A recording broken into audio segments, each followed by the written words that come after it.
you create learning outcome untuk item yang kamu pilih. So that you do for the items that you telah pilih. Do you understand? Faham ke apa saya kata?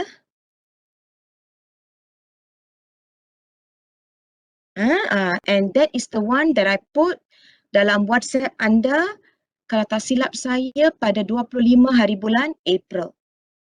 So that's why yesterday I re-forwarded into your group so that you follow, and I've made the edit to the course information lah based on what you are supposed to do. Alright? Sebarang soalan ke mengenai apa yang saya baru kata tu? Ada sebarang soalan? Okay, Muhammad Afiq, saya add you manually. Anyone else wants me to add them manually?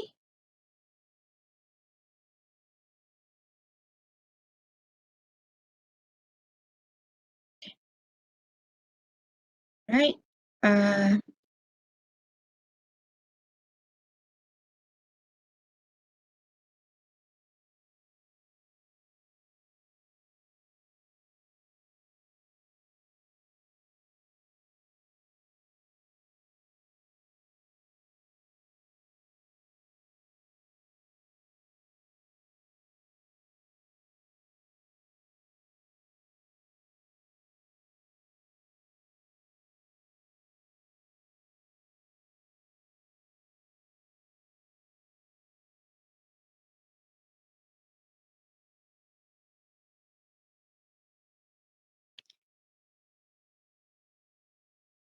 So apa yang saya kata tadi, I'm showing you here. Siapa tu?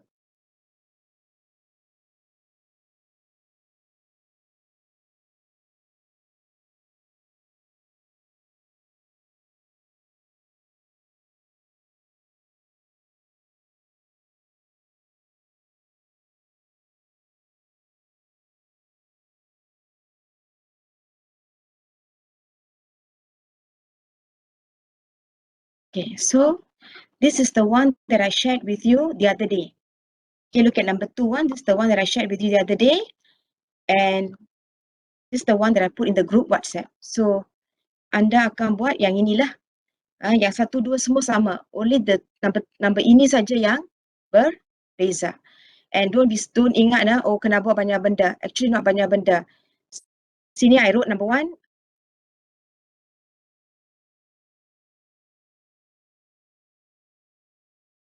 Number 1, conduct literature review. For all the items given below, prepare a test blueprint. The only change is that sekarang jangan anggap ada banyak benda nak buat tak. It's just that now I pisahkan, number 1 is still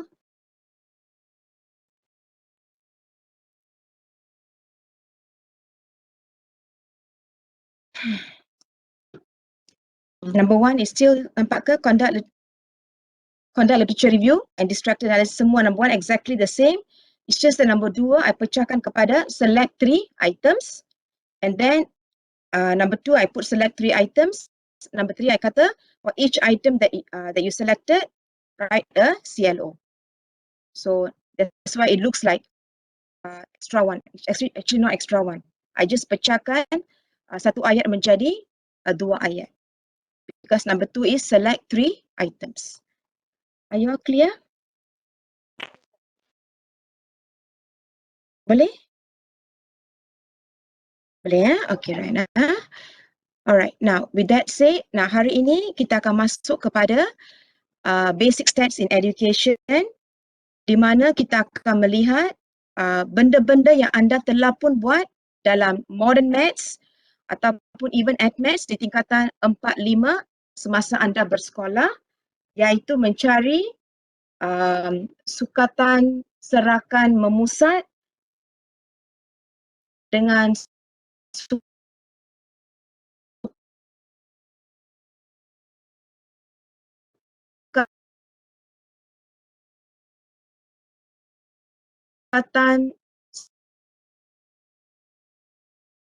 serakan, central tendency and variability, sukatan serakan variasi, I think. Variation, I think, where you learned about how to find mean, mode, median, julat antara quartile, standard deviation, variance, yang itu kita akan buat hari ini. So, kumpulan hari ini, when you bentang, actually it's not difficult because you have done it in di masa anda semua belajar di sekolah menengah. Alright. So, is the group ready dengan pembentangan mereka?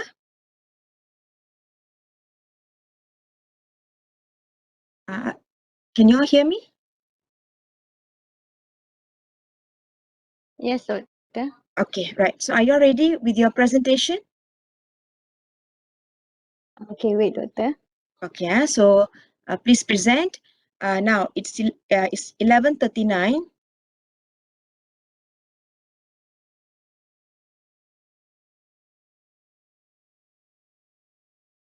It's 11:39. Try to see whether you can finish by 12, 15 ataupun 12:20. Give me like 20 minutes to look at two students write up for their project work. Boleh ke? Boleh? Boleh, Doktor. Ya, okay, right. Okay, dipersilakan ya. The rest of you, jika anda kurang faham, sila tanya kumpulan pembentang. Alright?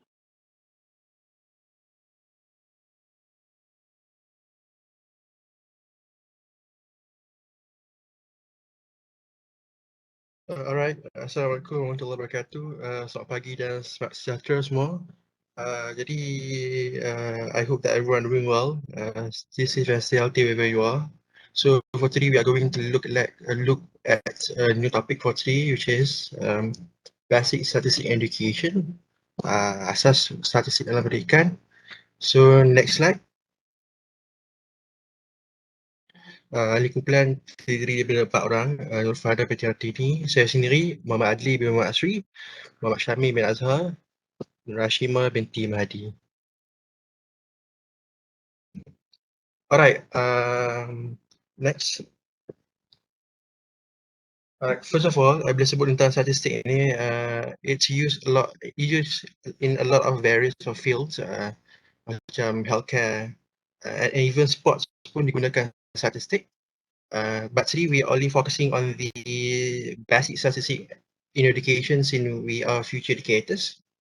Alright, next slide. Okay, pertama sekali, statistik, definisi yang paling basic, yang paling asasnya adalah satu teori dan kaedah yang boleh digunakan untuk memahami data. So, dalam bidang pendidikan, statistik boleh digunakan untuk menyampaikan maklumat dalam pelbagai situasi. So, dalam pendidikan, contohnya digunakan dalam sistem penyampaian maklumat dalam pelbagai situasi seperti jumlah kredit kehadiran pelajar, jumlah kredit pencapaian pelajar, grade pencapaian pelajar dan banyak lagi lah. Dan maklumat ini boleh dibentangkan dalam pelbagai jenis cara, antaranya jadual, grafik macam carta pie, dan dengan ini pendidik ataupun pihak sekolah dapat merancang sesuatu agar pencapaian pelajar dapat dipertingkatkan pada masa depan. Jadi there are two type of statistics used in education. Yang pertama ialah statistik deskriptif, macam mean dan sistem piawai yang akan diterangkan sebentar lagi, dan statistik inferensi digunakan untuk hypothesis. Next slide. So ada beberapa istilah asas lah yang kita kena ingat dalam statistik. Yang pertama sekali populasi lah. Dia punya meaning, populasi ialah kumpulan semua unsur yang dikaji dan yang kita cuba menarik kesimpulan tentangnya. Seterusnya sampel. Sampel ini pula ialah pengumpulan sebahagian tetapi bukan kesemua unsur kumpulan yang dikaji. So maksudnya populasi itu the whole thing. But then sampel ni certain things saja yang kita akan ambil. Next.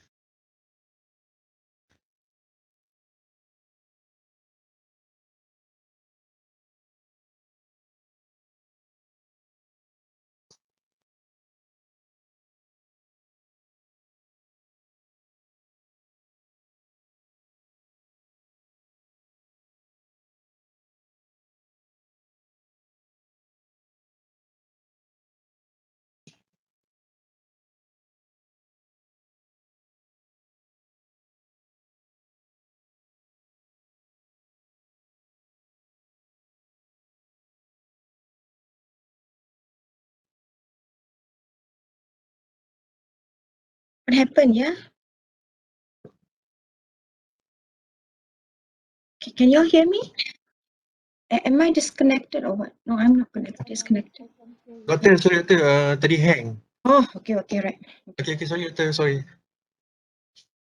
Yang ketiga ialah sampel rawak, random sample yang bermaksud keadaan di mana setiap subjek dalam populasi mempunyai peluang yang sama rata termasuk dalam sampel. And then taburan kekerapan, frequent distribution, ialah cara untuk menyusun data dalam bentuk yang lebih percaya dan praktikal. Ada formula tersendiri yang kita akan terangkan next slide.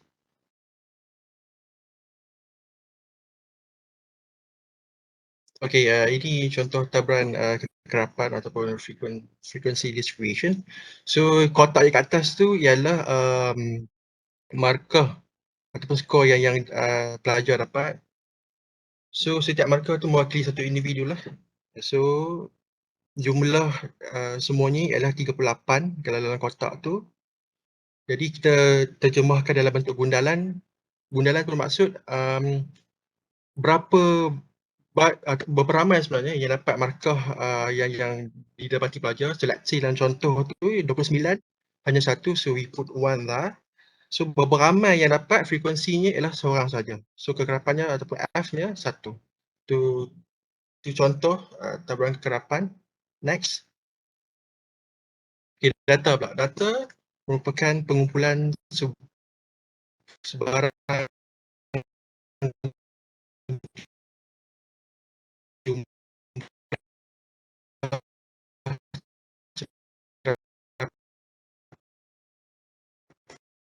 yang berkait. So contoh data yang di bawah, subjek dan juga markah markah. So ini contoh data. Alright, next slide. Okay, untuk persembahan data, macam saya sebut di awal tadi, ada dua jenis, data kualitatif dan juga kuantitatif. So kita pergi ke kualitatif terlebih dahulu, ada jadual ringkas. Yang jadual ringkas tersebut dipersembahkan dalam bentuk carta bar ataupun formula dengan palang dan juga carta pie. And then untuk data kuantitatif, dia dibahagikan kepada taburan kekerapan dan juga taburan longkokkan. Dan di bawah tersebut dibahagikan kepada 3, which are polygon, ogive dan juga histogram.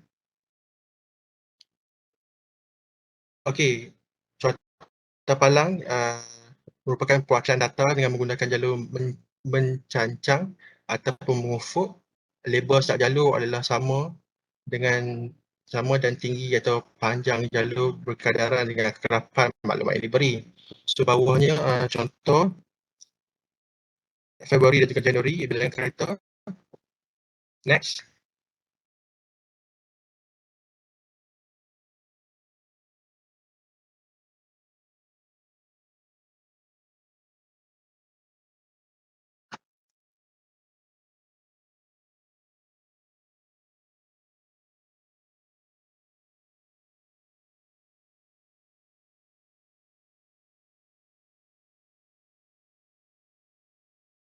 Okey, carta pie pula. Carta pie kita pun familiar dah. Carta pie ialah satu sektor cara perwakilan data dengan menggunakan bulatan dan bulatan dibagikan kepada sektor atau bahagian-bahagian yang mempunyai luas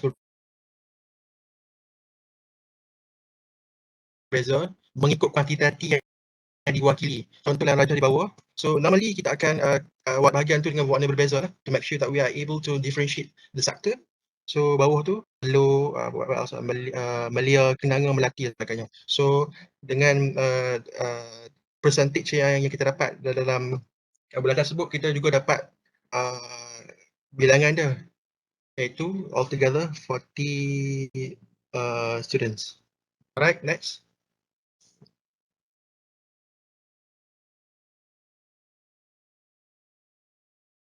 Okay, kita tengok pula histogram, polygon kekerapan dan juga OGIF. I'm sure that all of us dah belajar matematik, math, mod and also maths. So OGIF, tengok dulu OGIF. Bawah tu ada 4 langkah yang utama kita boleh create OGIF ni. Pertama, kita lukis dan labelkan paksi mendata, which is paksi X tu, dan juga menegak paksi Y.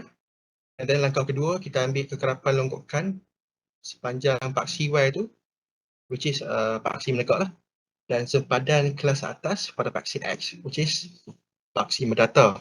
And then jangan lupa tambah satu selang kelas sebelum selang kelas yang dinyatakan dengan kekerapan longgokan adalah kosong. Kemudian langkah 3, plotkan kekerapan longgokan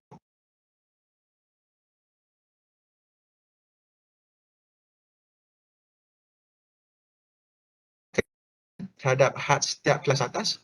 Dan akhir sekali, sambungkan titik yang diplot dengan kung yang licin. So normally kalau nak sambung titik-titik tu, kita takkan guna, kita akan use our free hand.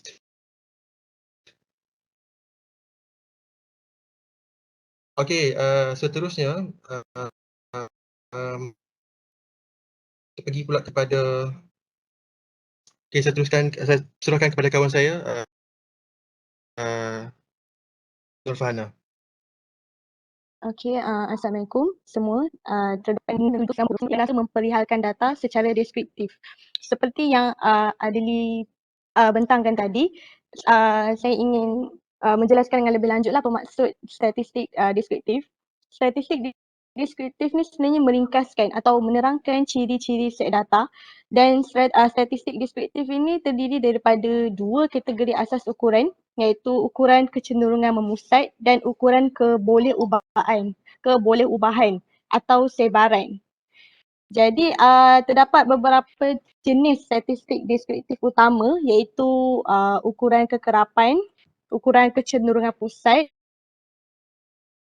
ukuran serakan dan juga ukuran kedudukan. Jadi kecenderungan pusat ni dapat ditakrifkan sebagai ukuran statistik yang mengenal pasti nilai tunggal sebagai mewakili keseluruhan pengedaran. Ia juga digunakan untuk membuat kesimpulan secara deskriptif tentang bagaimana bentuk kepusatan taburan data tu dapat diperoleh daripada sesuatu penyelidikan. Ukuran kecenderungan memusat ni dia menunjukkan kepada keadaan purata dan juga kepusatan sesuatu taburan data. Next slide. Okey, terdapat 3 jenis pengukuran yang boleh menunjukkan ukuran kecenderungan memusat ni seperti yang kita belajar dalam modern maths, iaitu mean, median dan mode. Okey, pertama sekali mean. Mean adalah sesuatu purata set data. Misalnya markah purata bagi set markah ujian mingguan. Mean mudah untuk dikira sekiranya bilangan data tu adalah kecil. Tapi bila bilangan data tu adalah banyak, dia agak susah untuk kita gunakan mean tu. Sekejap lagi saya akan terangkan. Dan median adalah satu skor tengah antara satu set data. Misalnya markah tengah bagi satu set markah ujian mingguan. Dan mode adalah skor yang mempunyai kekerapan yang paling tinggi. Misalnya markah yang pelajar paling ramai ramai memperolehinya. Contohnya mood dia lah yang paling tertinggi lah, maksudnya berjaya mendapatkan markah 8 ujian. Next slide. Okay, min. Okay, min adalah nilai purata yang digunakan untuk mewakili satu set nilai-nilai yang diperhatikan. Min digunakan ke atas data skala selang dan juga skala nisbah. Okay, baiklah. Next slide, saya akan menunjukkan formula pengiraan min, iaitu min sama dengan jumlah semua skor bahagi bilangan skor. Okay, next slide. Okay, baiklah. Ini adalah contoh pengiraan min untuk data tak terkumpul.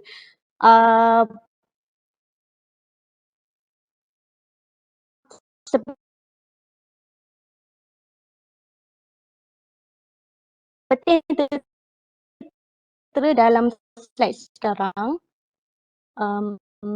terdapat sebuah jadual di mana terdapat skor bagi 3 kelas, iaitu kelas 3A, kelas 3B dan juga kelas 3C. Di mana setiap kelas mempunyai seramai 39 orang murid. Okay, next slide. Okay, untuk min kelas 3A,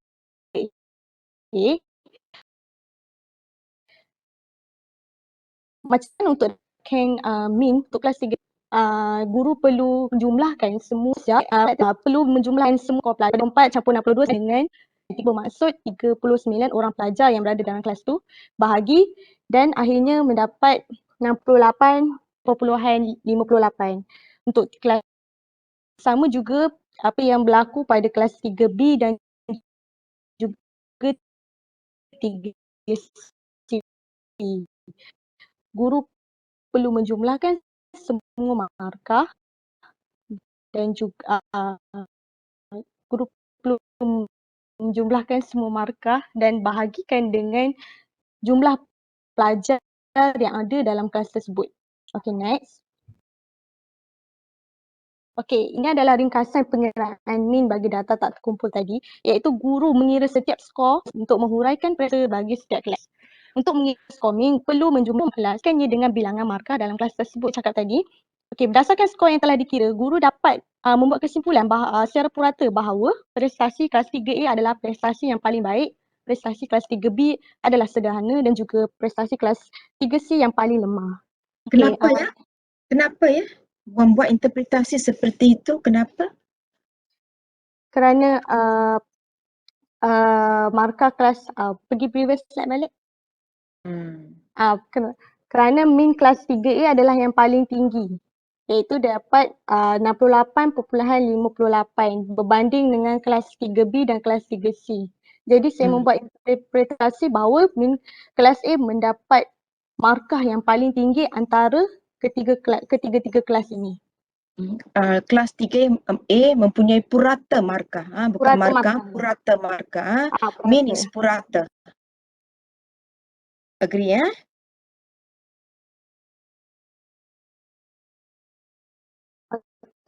Okay. And then I also want to highlight something. Girl, can you go to the slide sebelum ini? Okay, now you are absolutely correct when you mengatakan untuk mencari min untuk kelas 3A atau 3B atau 3C, you cari jumlah of all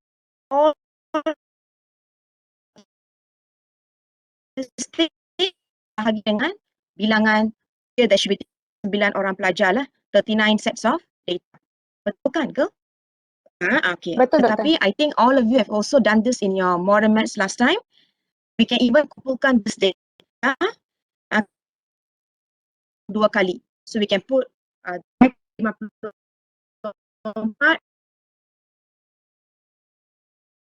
the frequency as 2 untuk mencari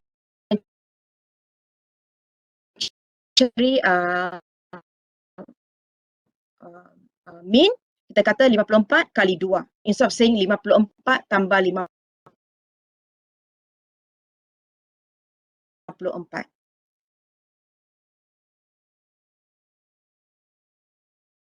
Do all of you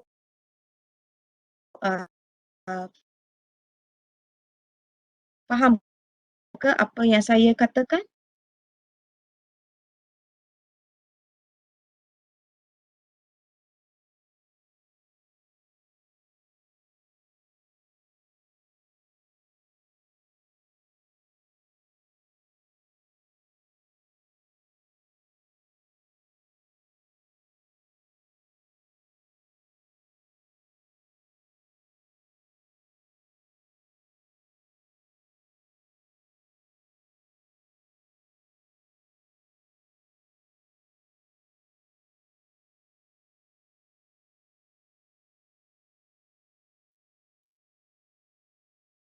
Betul kan dalam tingkatan 4-5 statistik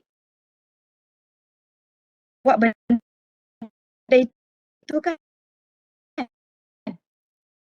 Betul? Betul doktor. Okay, so just show you that. Okay, carry on.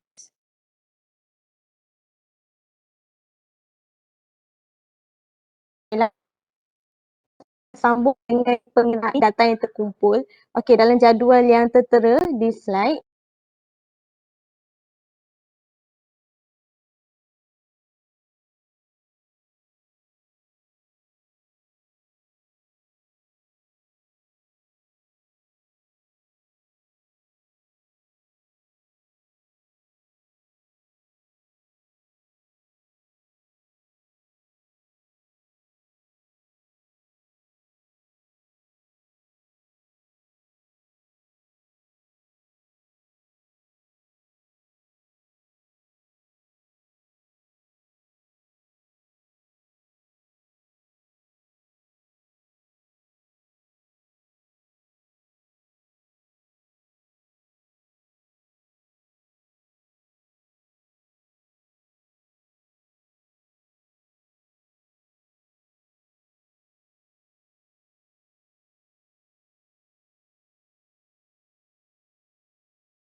Explain further. Selalunya simbol untuk titik tengah adalah X. No X prime, X. And then, I think the formula that you've seen in SPM is jumlah fx, summation fx over summation f. Because bila kita letak f, kita selalunya akan gunakan simbol n. Bukan salah, selalunya kita akan letak simbol summation f, jumlah f. That's why most of you would have seen the formula summation fx per summation f. Betul ke? Do you remember pernah mendengar atau melihat summation fx over summation f masa di SPM?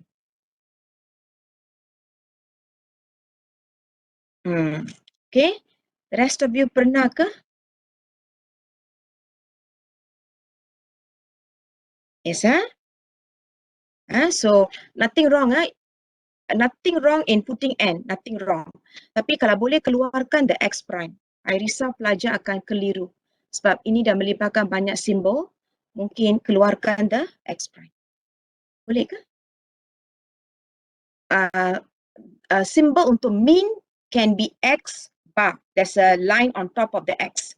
That is symbol untuk mean, x bar. But titik tengah is just x. Boleh ke presenters? Are you okay? okey doktor. Sorry tadi kejap. No problem. Okey. Boleh Alright. Okay, right. Okay, Okay. please continue. Okey. Untuk kita dapatkan jumlah fx, jadi nilai titik tengah kita kena darabkan dengan kekerapan. Jadi 22 darab 2 akan dapat 44 bagi selang kelas 20 hingga 24.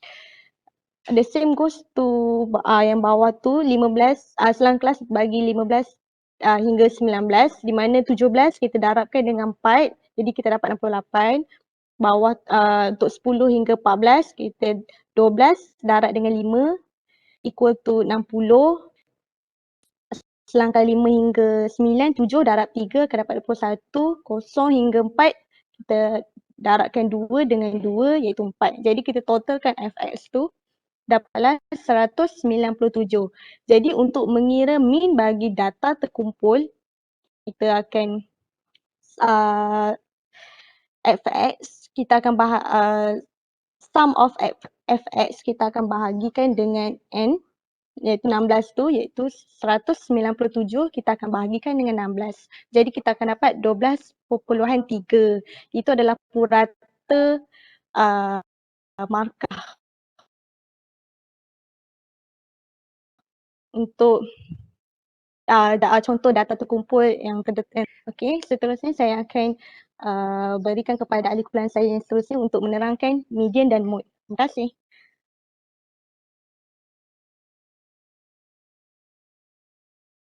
Okay, tak ada soalan ke untuk pelajar buat untuk mean?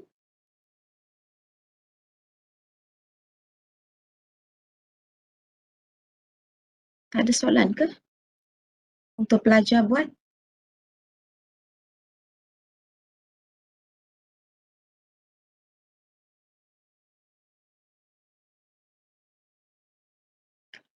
Adli, Shima, Farhana, Syamim. Tak ada soalan ke untuk pelajar try?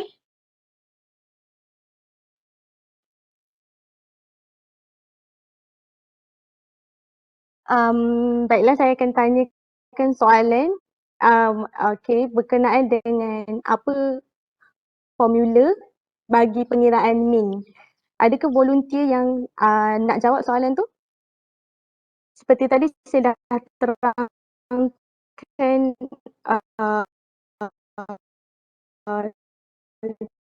formula untuk pengiraan mean. Ada siapa ke nak try? Kalau tak, saya boleh panggil nama. Syakina boleh terangkan formula untuk pengiraan mean? Hello, dengar suara saya tak? Hello.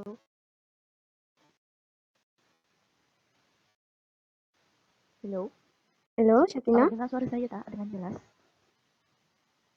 Okey. Okey. Mean cara kira dia ialah tambah semua bahagi kepada berapa pelajar dalam satu kelas tu. Okey, apa yang kita tambah tu? Tambah tu markah pelajar ke semua pelajar. Contoh pelajar ada 39, tambah markah setiap orang 39 and then bahagi kepada 39 juga. Okey, betul. Okey, jadi saya ulang kembali. Formula untuk markah mean adalah kita tambah ke semua markah ataupun skor dan kita bahagi semula dengan jumlah pelajar yang ada di dalam kelas tersebut. Okey, jadi faham ya, Syakina? Okey, pelajar lain ada soalan lain berkenaan dengan mean? Okay, Farhana? Ya. Okay, tak ada soalan ke untuk pelajar cuba? Ada, tapi at the end of this our presentation. Okay, start. Now can all the presenters on the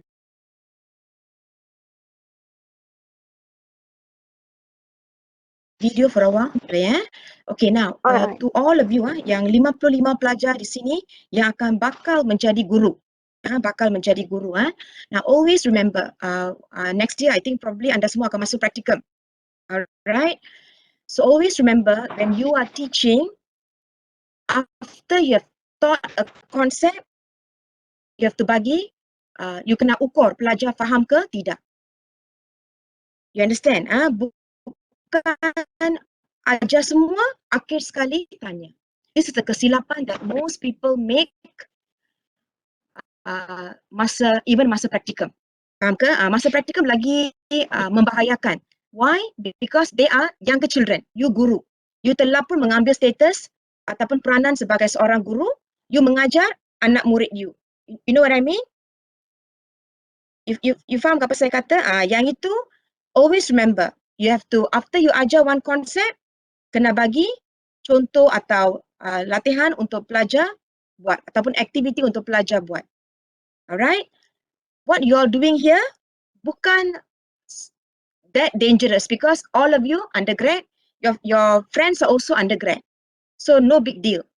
But seboleh-bolehnya selepas you terangkan konsep, especially yang melibatkan pengiraan, give the soalan. Okay, and I think last week I did remind all of you, right?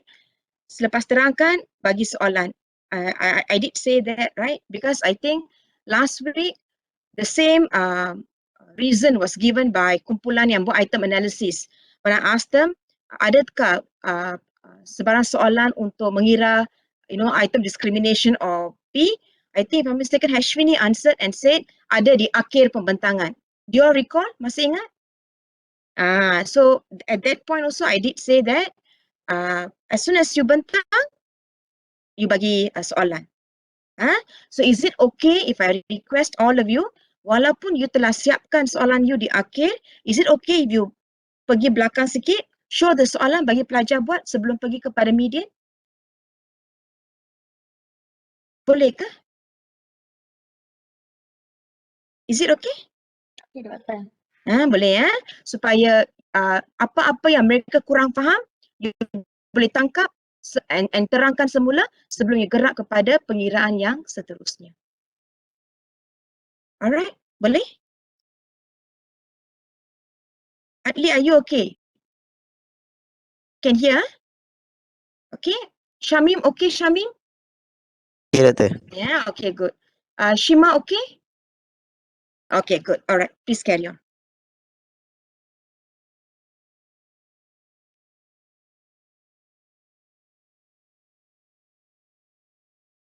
Ya, Bismillahirrahmanirrahim. Assalamualaikum dan selamat sejahtera kepada doktor.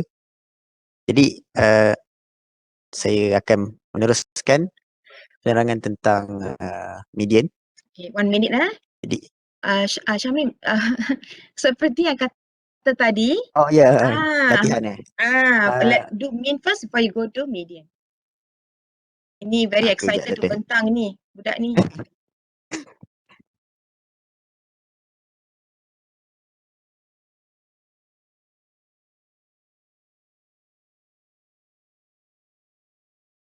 Wait Doktor.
Sekejap Doktor, line saya slow sikit.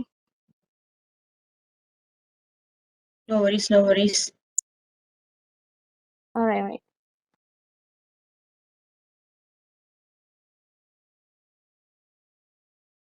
Now, kalau lama sangat, maybe you stop for a while. Let me do the one on the feedback, boleh ke?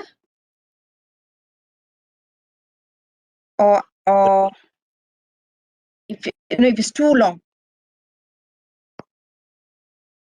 Saya sekejap juga je. Dah nak siap ni. Alright, okay.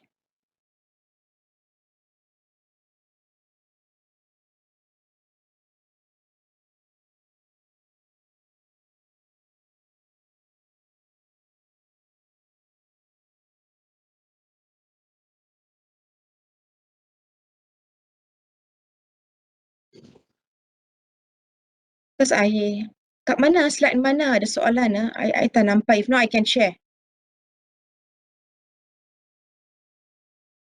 Mana soalan untuk min Ada ke?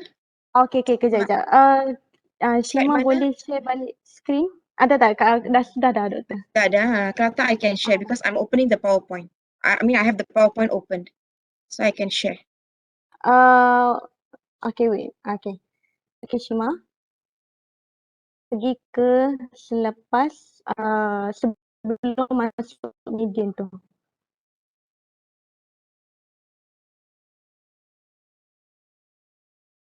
Okay. Okay. Ini adalah contoh, bukan. Ini adalah soalan pengiraan min. Okay, untuk pelajar semua cuba. Jadi, ada yang volunteer tak nak try soalan ni untuk kita kira min. Dia dah bagi kekerapan, titik tengah dan juga kekerapan longgokan ni dah bagi. Okay, ada hold on, siapa nak try? Hold on. Ini bukan kekerapan longgokan. FX bukan Oh, kekerapan sorry. longgokan. The big F is kekerapan longgokan and kekerapan longgokan tak terlibat dalam pengiraan min.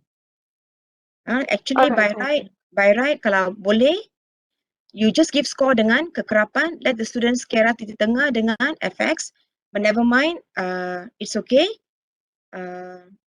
you can proceed. Selalunya kita nak pelajar juga mengira the midpoint and the FX lah.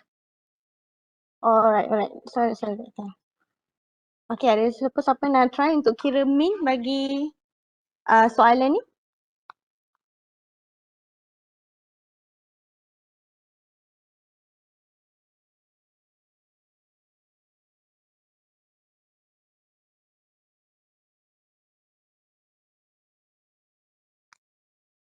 Anyone?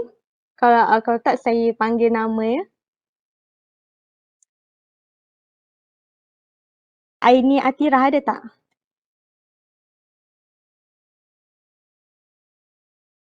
Saya. Okay. Boleh tak kira berapa min untuk soalan ni?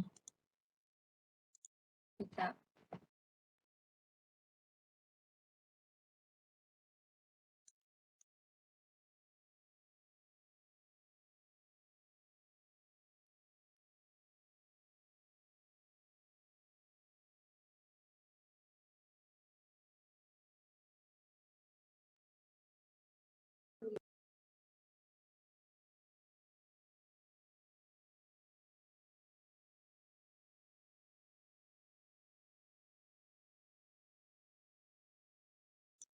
Aini okay ke?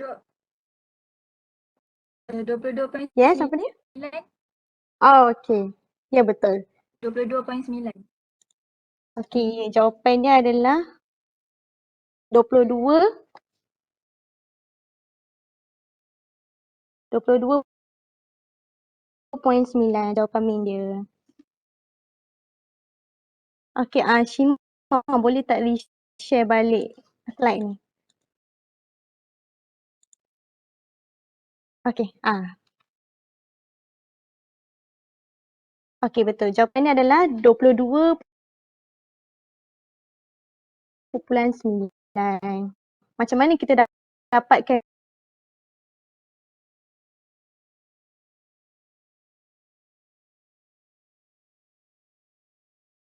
min tu di mana jumlah fx tu 2290 kita bahagikan dengan nilai titik tengah itu 100 dan kita akan dapat 22.9. Baiklah, itu sahaja contoh latihan untuk pengiraan min. Diharapkan semua dapat faham dan silakan tanya. Ada siapa lagi yang tak berapa faham? Okey, semua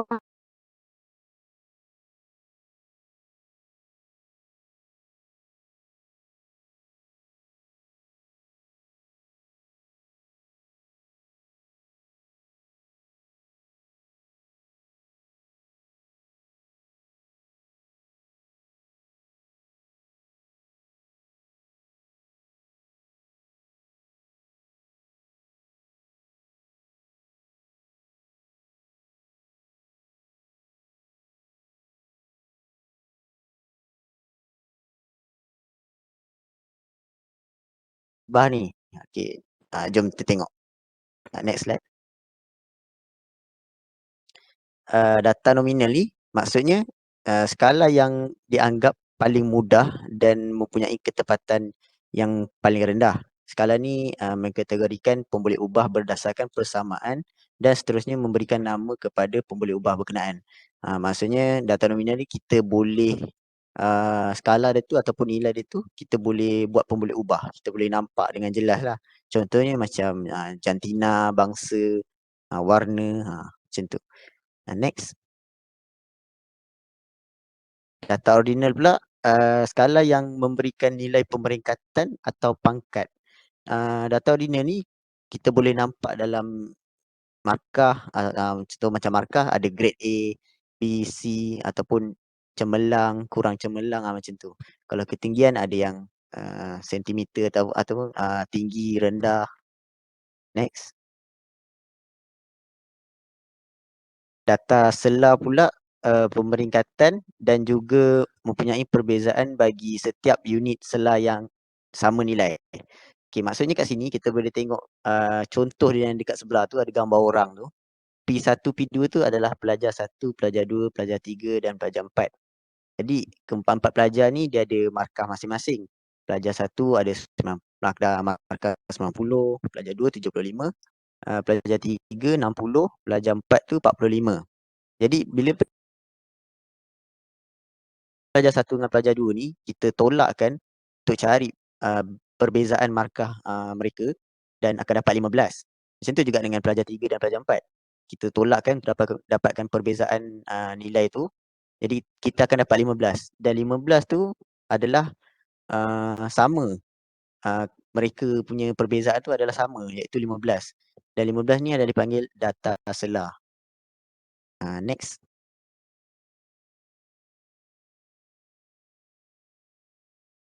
Okey, yang terakhir adalah data nisbah. Skala yang mempunyai semua ciri skala selar dan juga nilai mutlak. Contohnya macam jarak 6 km adalah 2 kali jarak 3 km. Maksudnya kat sini nilai dia jelas kita boleh kira kat situ. Okey, next. Okay. Jadi apakah 1 minit satu perbezaan utama antara data selah dengan data nisbah ialah data selah kosong dia adalah kosong arbitrary. That means kosong dia kosong yang kita letak sebagai rujukan sahaja. Kosong tidak menunjukkan ketiadaan sifat. For example, suhu. Semua suhu kita ukur daripada 0 darjah. If it's like 35 darjah, we know, okay, 35 darjah is like that. If 90, okay, 90 is like that. Tapi 0 darjah doesn't mean tiada suhu. Betul kan? Kosong itu dianggap sebagai kosong untuk rujukan. Do you all understand? Faham, Doktor? Kosong dalam konteks suhu tidak bermakna tak ada suhu. All of you okay?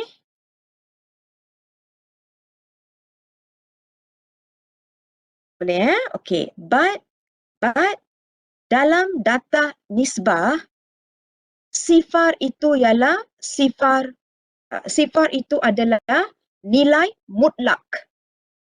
Bermaksud sifar itu menunjukkan ketiadaan sifat itu. For example, berat ialah kosong. Berat, I kata berat, bila I ukur berat dia, I kata kosong. When I say kosong, Newton, unit untuk berat ialah Newton, not kilogram, gram, that is GC. Kosong bermaksud benda itu tiada berat. So can you see the difference or not? Dalam suhu, kosong bermaksud, kosong tidak bermaksud tiada suhu. Kosong is just a point of reference. Tapi untuk berat, kosong menunjukkan ketiadaan berat. So that is data nisbah. When sifar is sifat mutlak. It is data nisbah. When sifar is bersifat arbitrary, then that is data sela. Ini perbezaan utama antara data sela dengan data nisbah. All of you okay?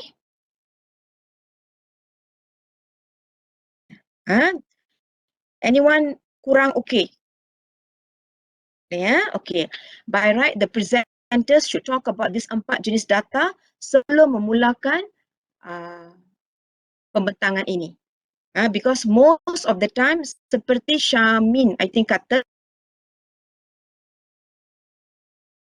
Syamin, nominal data, apa yang Adli bentang tadi. Kita gunakan pictograph, carta pie untuk data-data yang bersifat nominal. Untuk data yang bersifat ordinal ataupun sela ataupun nisbah, kita boleh menggunakan sukatan serakan. Okay, but normally ordinal because ordering, that is another type of pengiraan lah. Tapi yang itu bila anda masuk kepada statistik dalam penyelidikan, anda akan belajar. At this moment, you just need to know this. Boleh ke all of you? Boleh? Alright, can we Boleh, continue? Okay, please continue. Jadi saya akan menerangkan langkah-langkah untuk menentukan median sesuatu taburan. Yang pertama, kita kena susun dulu skor-skor tersebut dalam susunan menaik ataupun menurun. Yang kedua, kita nomborkan skor-skor tersebut dengan mengabaikan data yang hilang. Dan yang ketiga, jika bilangan skor adalah tunggal, skor yang terletak di tengah-tengah tu adalah urutan skor yang dipanggil nilai median. Jadi Shima boleh stop sharing sebab saya nak tunjuk pengiraan median.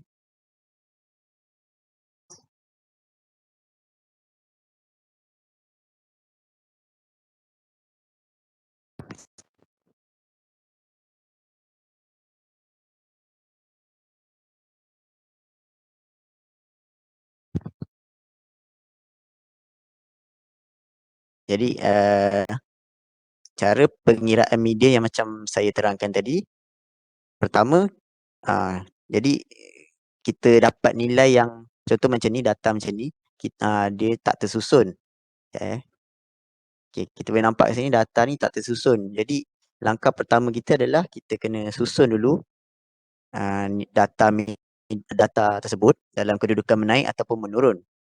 Macam dalam slide ni seperti yang anda nampak disusun dalam keadaan menaik. Jadi macam mana kita nak cari median dia? Ikut apa yang saya belajar masa sekolah dulu, yang cikgu saya ajar, iaitu melalui teknik potongan, iaitu kita potong satu-satu daripada depan dan belakang. Contohnya macam ni, 1, 1, 2, 2, 3, 3, 4, 4. Dan di tengah-tengah ni adalah median dia, nilai median. Maksudnya yang ni untuk set data yang ganjil. Jadi median dia adalah 26. Senang je, saya rasa senang. Okay. Saya rasa semua boleh faham. Jadi ada siapa-siapa nak cuba tak? Yang ni latihan untuk anda semua. Saya bagi 1 minit untuk try.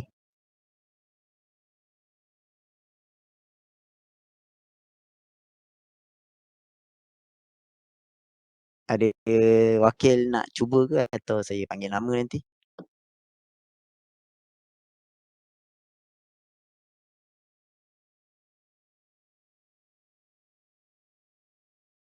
Okay, saya panggil saya panggil Anjiawi. Ada Anjiawi?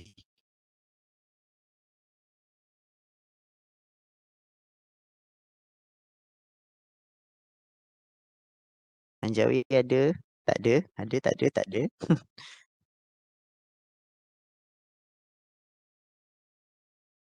Okay, kalau tak ada, saya panggil lain. Ada. Okay, boleh. Median tu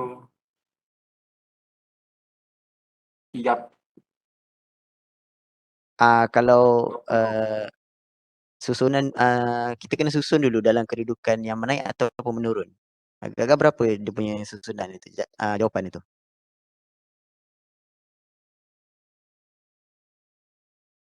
35. Okey. No, apa jawapan dia kita tak boleh terus direct kepada jawapan. Jadi kita kena susun dulu. Oh, Dia susun punya dulu kedudukan 20 ni. dulu. Susun dulu. Hmm. Yes. 20 dulu. 20. 20. Lepas tu 25. Okey. 25. Lepas tu 30. 30. 35. Lepas tu 35. 40. Dan 40. 45 yang terakhir 50. Okey, jom kita tengok betul tak jawapan dia.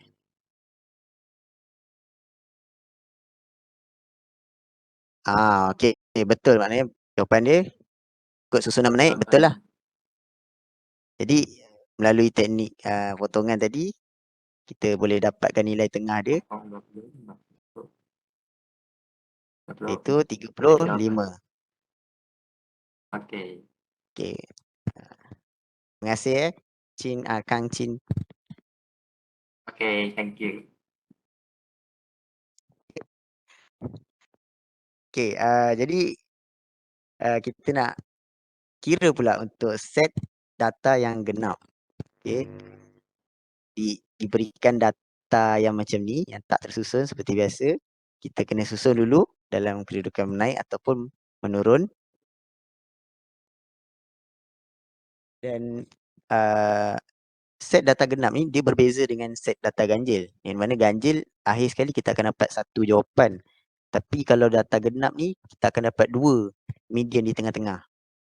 Jadi seperti biasa kita akan potong 3, kita potong sampai kita jumpa tengah-tengah dia. Okey, jadi 26 dan 35 ni adalah median dia. Jadi kita tak boleh terus dapat terus tulis median dia 26 atau 35. Kita kena ada formula dia iaitu 26 tambah dengan 35 dan dibahagikan dengan 2 sebab kita dapat 2 median tadi kan. Jadi kita kena bahagi dengan 2. Jadi jawapan dia kita akan dapat 30.5. Boleh faham semua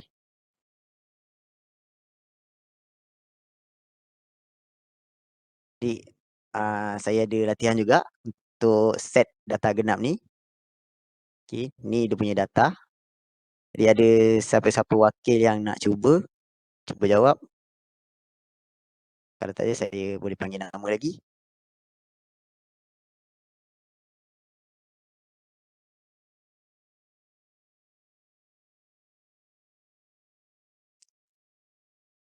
Saya nak panggil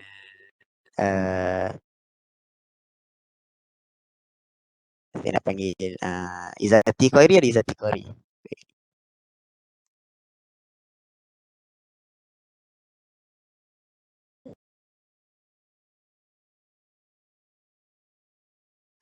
Betul Izzati? Boleh dengar tak? Boleh. So, mula tadi nak kena susun dulu kan? Yes.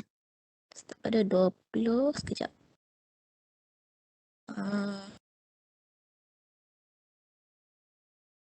So, titik tengah dia 25. Titik tengah dia, sekejap Jadi kita susun dulu dengan kedudukan Kita naik.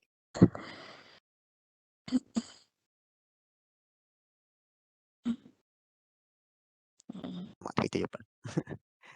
Okay, berapa jawapan ni tadi?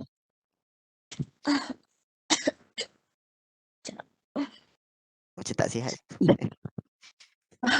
Sorry. Agak Sorry sikit. kat panggil. Izzati okey ke? Kalau tak sihat tak apa. Sorry, batuk sikit. Dapat jawapan tadi? Belum. Tak ni lagi. Belum. Okey, tak apa.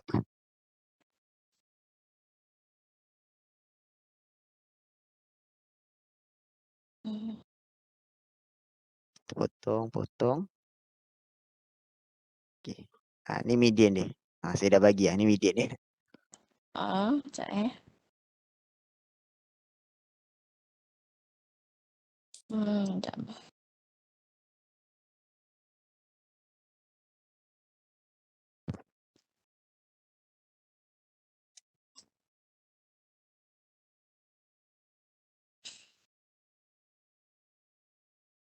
Syamim, Ya. tadi anda cuma dah tambah dah 35 tambah 40. Lepas tu yang bahagi tu je. Yang tak pasti. Bagi 2 je. Oh, bagi dengan 2 je. Formula dia senang dapat median tengah-tengah, bahagi 2. Kalau kat sini saya dapat 55. Saya tak tahu macam mana sebut.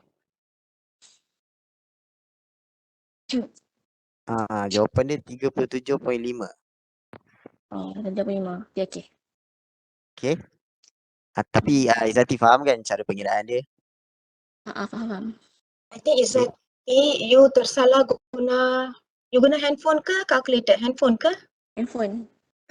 Because you pergi letak 35 tambah 20 terus you kata bahagi 2. So your handphone apa dia buat ialah dia kata 40 bagi 2, 20 tambah 35, 55. Sepatutnya you buat 35 tambah 40 tekan apa? Sama dengan. Pada nilai itu you kena bahagi 2. Alright. Anyway, this has been done in Form 5. So I think Syamim, you can move a bit faster. Okey, Doktor. Okay. Jadi kita pergi pada mod pula. Itu mod merupakan markah atau skor yang berulang atau mempunyai kekerapan paling banyak dalam satu taburan data. Mod boleh dikenal pasti dengan markah atau skor yang paling banyak wujud dalam taburan. Menurut Hinkel, Wismer dan Jules 1988, Marasculo 1971, jika kekerapan markah atau skor menggunakan kelas atau selang kelas, modnya ditentukan berdasarkan kepada nilai titik tengah. Jadi saya pergi lebih cepat sikit untuk pengiraan mod ni. Jadi mod kita kena cari nilai yang paling kerap kita nampak ataupun yang ada dalam taburan data tu. Jadi untuk menampakkan kiraan tersebut, kita kena buat jadual.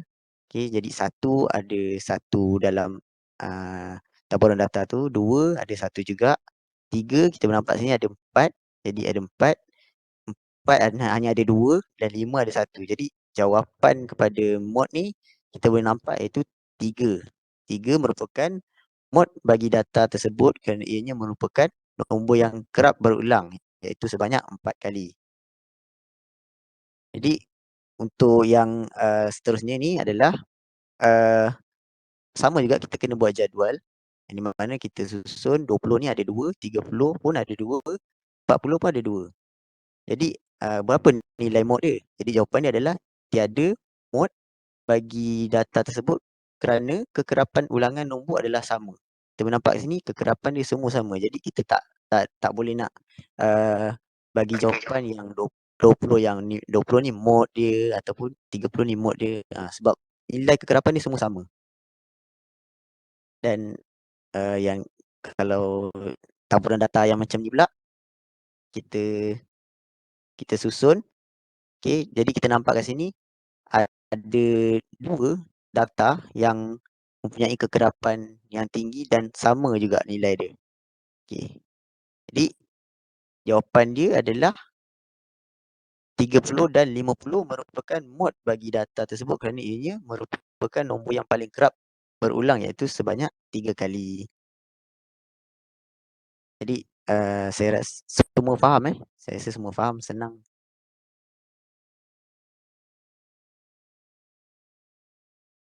Kalau faham bagi thumbs up. Alright. Okey, saya rasa sampai situ saja pembentangan saya. Saya akan pass kepada presenter seterusnya. Terima kasih. Okay, good job. I like the way where you use, a way to explain and you actually showed them. Very good, Syamim. Now, seterusnya bentang apa ya? Julat ke? Ya, Dr. Julat. Okay, is it okay if your bentang julat Rabu ini? Boleh? Boleh. Boleh ya. But remember ya, try to go fast with julat antara kuartal, first quartile, third quartile, because I think the one that students might feel more challenging is variance dengan sisihan piawai. Boleh Agree? Dok. So yang julat semua nampak simple, try to go a bit faster.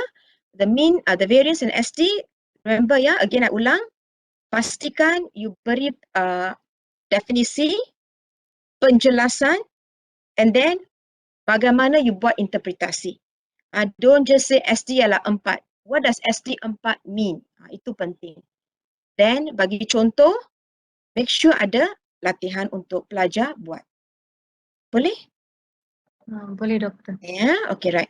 So sekarang that day dua pelajar nak share write up on item analysis. I've actually forgotten the names. One is Shakina, I think. The other one is Azira. Ya, Doktor. Betul lah. Okay, right. Okay, come. Come, you can share. Baik ya, Doktor. The rest of you, take note about, try to understand what to do. I hope none of you will copy the same ayat. Alright, but you will understand and know how to write. Itu penting. Boleh ke the rest of you?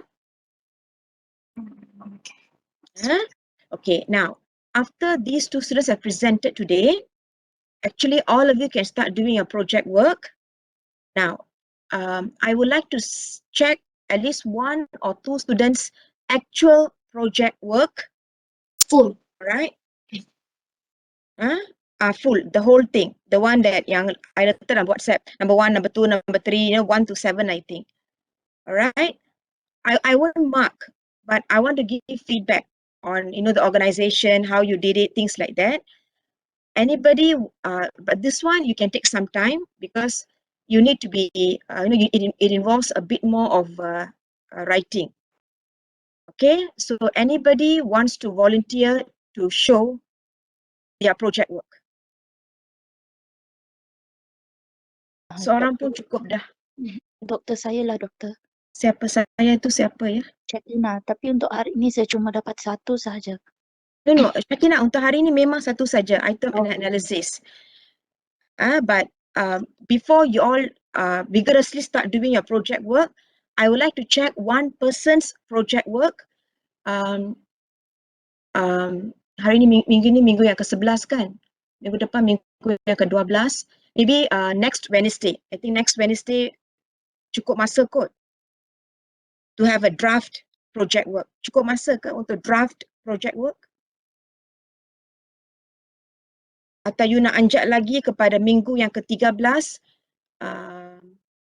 kelas Ahad pun I okay. But make sure you have enough time. Anjaklah doktor ke Ahad. And then Ahad lah, saya okay. volunteer.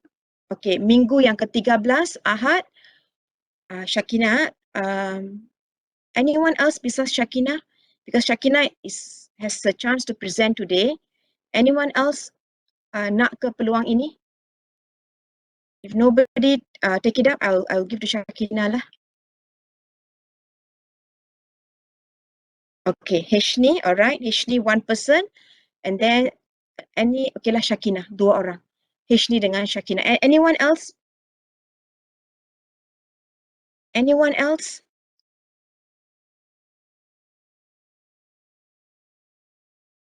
Okay, so Heshni dengan Shakina, minggu yang ke-13, kelas Ahad. Boleh? Boleh doktor. Okay, so sekarang siapa share dulu ya? Bolehkah saya Doktor? Boleh. Up to you. Asfira kan? Azira dengan Shakina.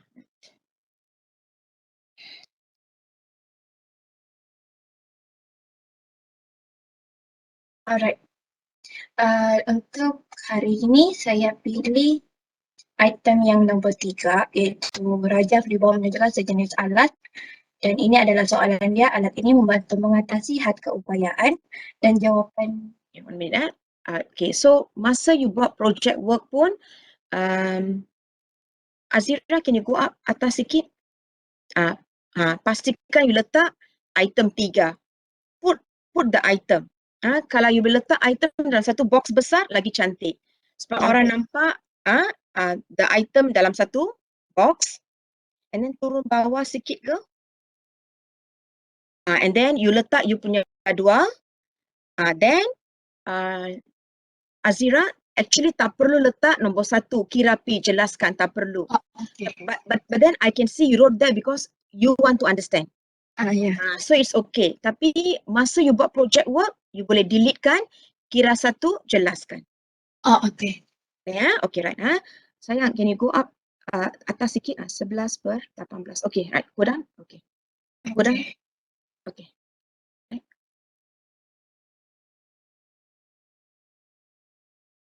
Okay. Can I know the julat untuk chaplain? Wait, doctor. No, just share with me. Is it 0.3 to 0.7 is sederhana? Yeah. Okay, then okay, proceed. Okay, so very good. Dia menilai P, then dia beri interpretasi P sebagai, and she cited siapa dia ikut. Dia kata item ini berada dalam aras kesukaran yang sederhana. Just be careful of spelling mistake tentang. The end is missing. Tak perlu banyak ayat. If you can just say, I look for this word, kesukaran. So it must be senang, sukar, atau kesukaran sederhana. Alright, doctor. Very good. Okay, next one. Same thing. Number 2 boleh dikeluarkan. Okay. Nantilah. Sekarang tak apa, nanti. Girl, can you go to the table, girl? I need to see the value.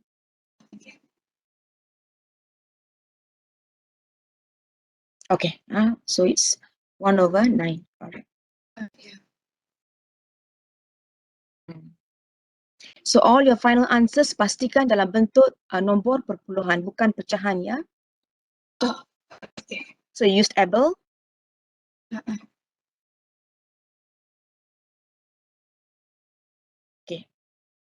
Okay, very good. So you kata item ini berada dalam tahap diskriminasi yang lemah atau tidak baik dan perlu diubah sesuai. Okay, so you beri you ikut tafsiran yang diberikan oleh able. Very good. Okay.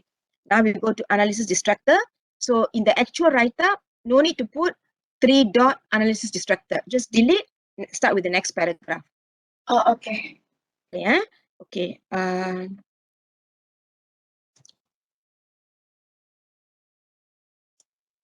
Very good. So you targeted the ini Azira ke? Yeah, doctor. Azira, can I see your face? I want to see who's this person.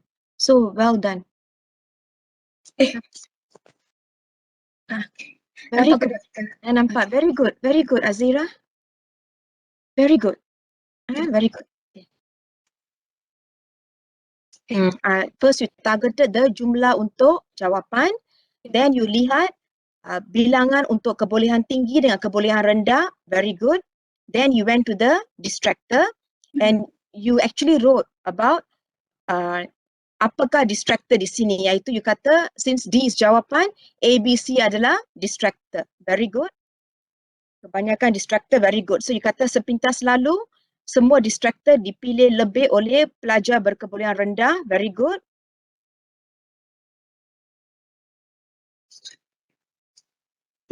Cumanya kan doktor saya ada confusion sikit.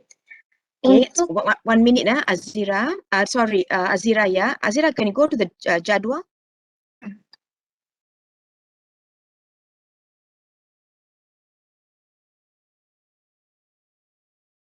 Okay.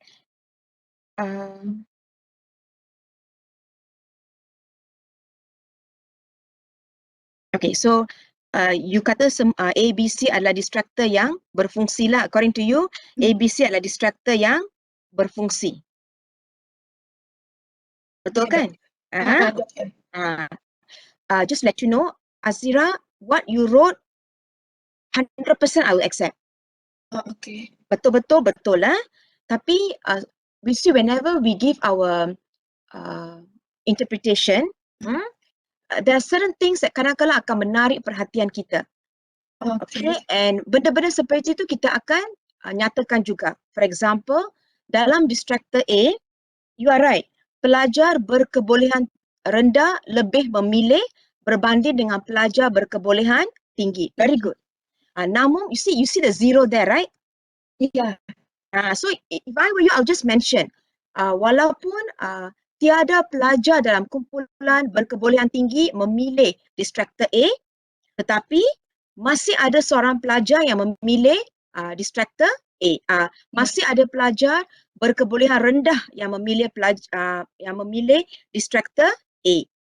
I'll just make a note. So walaupun distractor ini dianggap berfungsi, tetapi mungkin distractor A ini boleh dilihat kembali, dan jika ada satu distractor yang lebih baik yang mungkin juga akan yang mungkin juga dapat mengganggu kumpulan pelajar berkebolehan tinggi, distractor itu boleh diletakkan. Namun there are no issues if the distractor itu tidak diubah. I'll just make a statement like that. Just a statement lah kan, doktor, tak payah ada justifikasi lain. No need, because as I told you, the important thing is distractors mesti mengganggu kumpulan tinggi.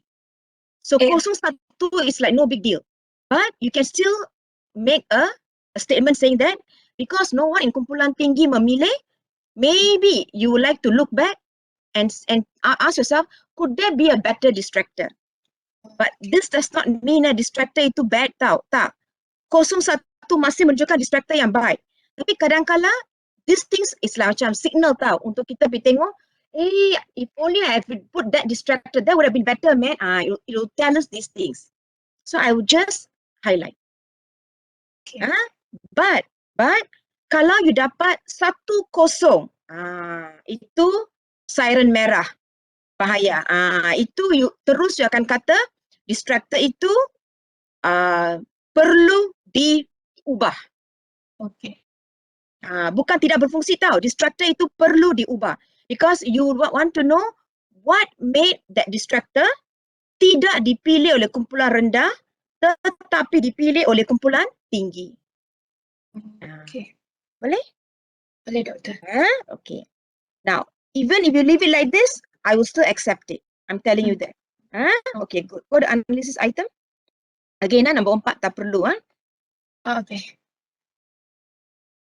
Berdasarkan analisis item.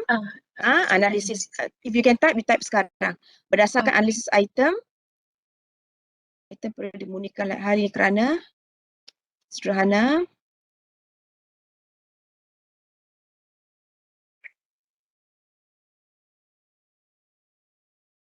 Okay, so you cadangkan item itu perlu dimurnikan lagi, and you claim it's because of the distractor. So which distractor do you want to ubah? B dan C, sebab jumlah pelajar dia sama. Okay.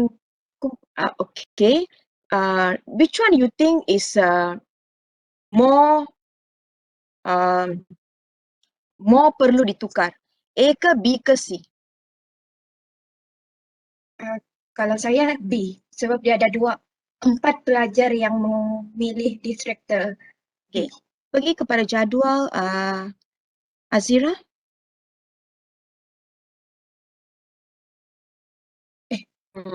Actually, distractor B is a very good distractor because more people choose distractor B. Nampak ke? So it's not the dua-dua that matters, the fact that 4 people chose and still kumpulan rendah memilih. Okay. Nampak ke? So if you ask me actually here, can you go atas? Okay. Can you go to the soalan? Soalan. The item. Okay. Pertuturan, pergerakan, penglihatan, pendengaran. Pertuturan.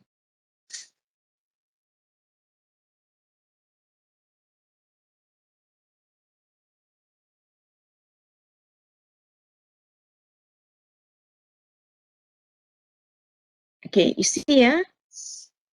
A is pertuturan. Clear cut, the kumpulan tinggi tahu ia bukanlah jawapan. Okay. So kalau you nak ubah, kalau you nak betul-betul ubah, it should be distractor A lah.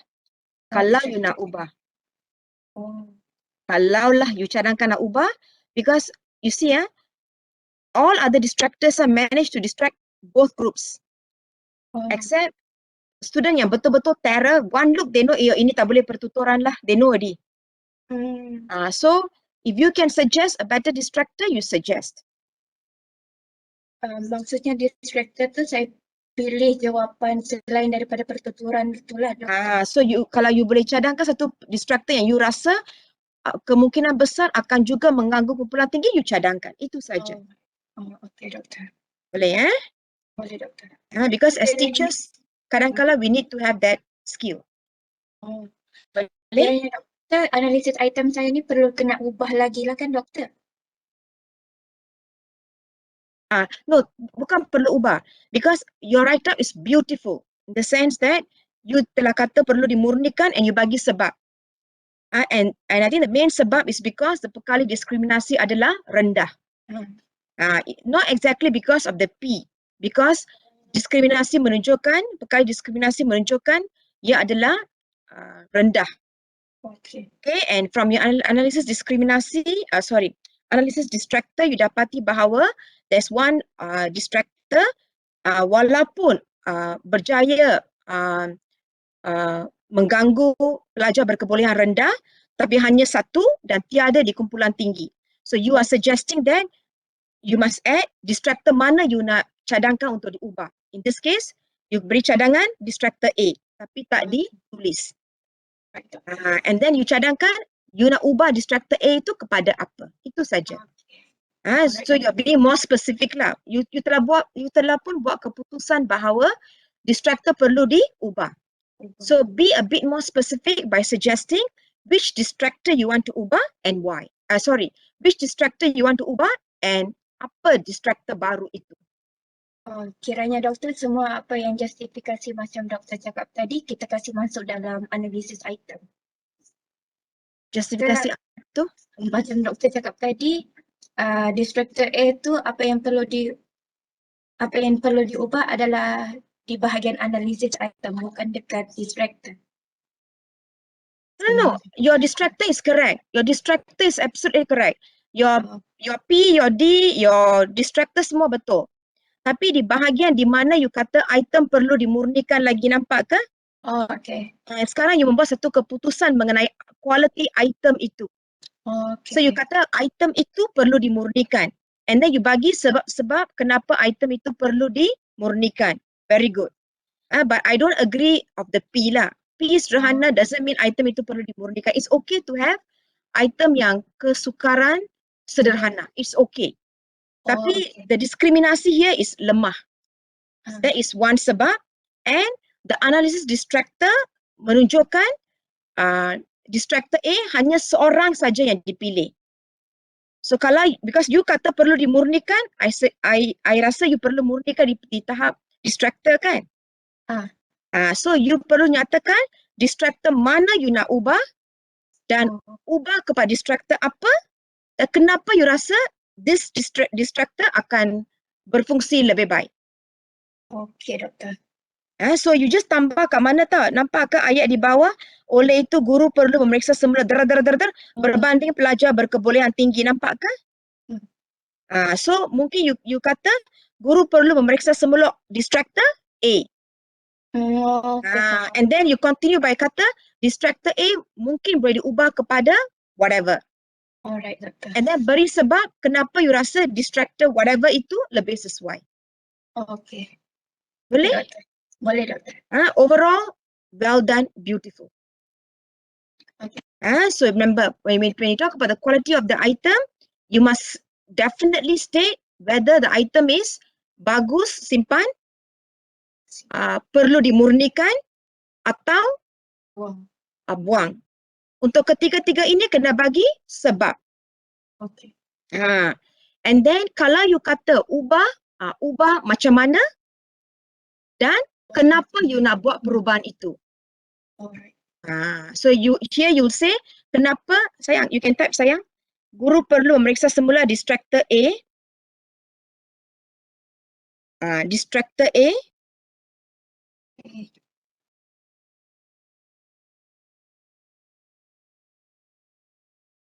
Batalkan option. Nanti lihat balik spelling distractor. Okay. Okay, and then after the full stop tinggi, nampak ke tinggi full stop? Full stop tinggi ni. Ayat terakhir itu. Okay.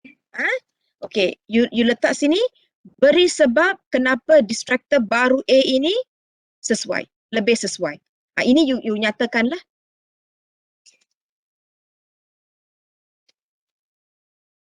Distractor A baru ini, distractor A baru.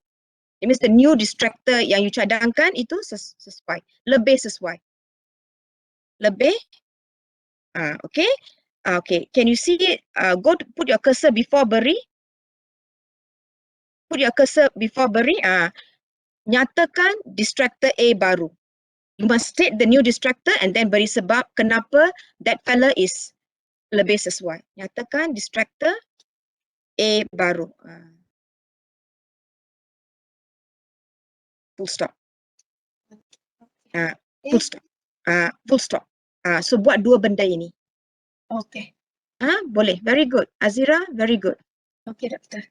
Azira, if you ever come to SOE, come and see me in the office. Boleh, doktor. Okay, doktor. Okay, right. Any question? Yeah, your question. Ya. Okay, memandangkan distractor B dan C itu dia mempunyai jumlah pelajar yang sama. Diorang memilih distractor yang sama. It's okay. That one, remember, the important thing is, distractor itu mesti dipilih. Okay. Okay? And dipilih lebih oleh kumpulan rendah. Rendah. Itu saja syarat. Tapi Okay. tapi seboleh-bolehnya kita nak distractor itu mengganggu Pelajar. everybody lah. Everybody. Tapi no harm kalau dia tak mengganggu kumpulan tinggi, no harm. Okay. Tapi because you yang tulis di sana perlu dimurnikan. So if you look at this, the only thing that you can do, the best thing that you can do untuk murnikan is distractor A lah. Okay. Because only one fella chose it. Because you yang katakan item itu perlu dimurnikan.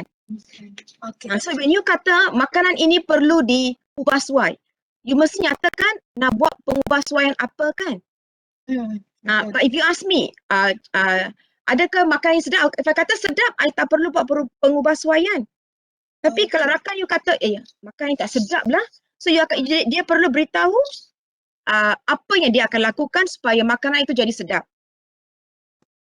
Nampak ke? Nampak, doktor. So when you say that item itu perlu diubah suai, which is true, because nilai diskriminasi itu rendah. So if you look at all this A, B, C, the best one that you boleh kata, the best way to attack is the A lah. Because B 4 orang pilih, C at least 2 orang pilih. A is the one. Okay, doktor. Nampak ke? So 0, 1 is still okay. 1, 0, no. Okay. The rest of you okay ke? I hope I'm explaining to everybody. The rest of you okay? Boleh Okay, now Shakina, is it okay if I look at your work Rabu? Boleh ke? Tak lambat sangat. Worried. Boleh Boleh Doktor. Shakina? Ya. Lepas ni doktor ada kelas ke? Saya ada meeting. Okay. Alright, boleh doktor. Boleh No problem. Okay, right. So I'll see Shakina's work Rabu ini. Okay. Sebelum kelas bermula. Alright, thank you doktor. Right. Okay, any other questions, the rest of you? Okay, so maybe pada hari Rabu, Imbas lihat kembali kerja statistik di tingkatan 4 dengan 5. So that Wednesday's class can be a bit faster. And we can focus on statistik dalam pendidikan, iaitu lebih kepada interpretasi. Because interpretasi was not done in Form 4, Form 5. You just, Form 4, Form 5 kita targeted mengira. Kita tak target interpretasi. Course ini kita target interpretasi. Alright. So, anything else? If not, we end the class now. Alright. Okay, right. Okay, so I will see all of you Rabu ini 11:30.